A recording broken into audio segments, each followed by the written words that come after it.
We are having a conference or summit on cold storage trends and challenges. This is being done through ASSOCHAM. As the ASSOCHAM Southern India Council Chairman, we are conducting this in Hyderabad. And there is a tremendous response for this conference from both industry and students, that is the academic community. The main theme is that we all know that about 30 to 40% of the produce that is getting generated in India is getting wasted due to lack of proper cold storage. A lot of times there is not enough time for the perishable produce to go from the produce fields to the market, hence it is getting wasted. Famous example is the tomatoes getting wasted, some of the fish getting rotten before it goes to the market because they all have shelf life of few hours.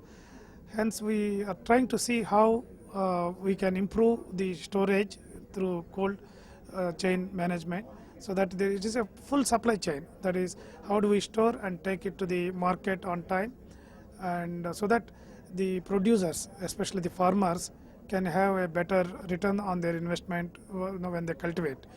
This is also a new business opportunity for a lot of investors coming into India for building their business plans. The Indian market is slowly picking up. Now we just released a report by one of the consulting TechC has done a detailed report on giving how do we compare in terms of produce and in terms of the storage with world leading countries. Especially in countries like Mexico and United States, there are a lot of storage facilities in the public sector, whereas in India most of the cold storage is done in the private sector. We have 5,000 plus cold storage units in India, but most of them, around 4,000 plus, are in the private sector. And when we compare the size and the numbers with the US or China, our units tend to be much smaller than what we see in the Western world. Hence, today we are going to deliberate with the experts and other industry leaders on how we can reach the world standards in cold storage in general, and also this will enable the farmers to fetch better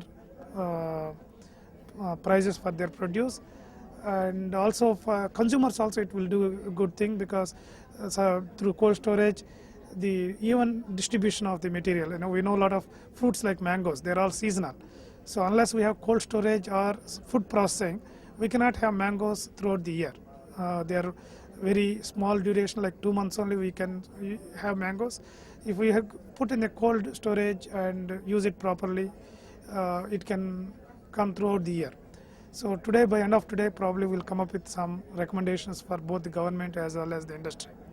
Government, there is a department called food processing and food processing department in the state government. Similarly, central there is a department of under agriculture there is a food processing initiative. I think these two government initiatives have already come up with some investments in the form of subsidies for cold storages. I think one such food park was developed already in Andhra Pradesh in Chittoor district. For a cold that is called Srini Food Park. So there are a lot of government initiatives for the initiative. FAPSI is also our joint, our partner for conducting the seminar, the local association.